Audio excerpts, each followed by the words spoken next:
How to transfer money with RBC. Hey everyone, welcome back to another tutorial video. In today's video, I'll show you how you can transfer money with RBC Bank. So to do that, first of all, open up the RBC mobile app and simply log into your account.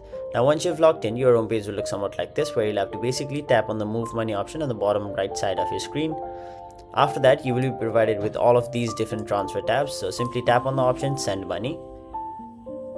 Now you will be provided with all of these different options right over here. So you can either send money between your accounts, you can send money using Interac e-transfer, you can pay your bills, or you can simply manage payees. You can add or edit them.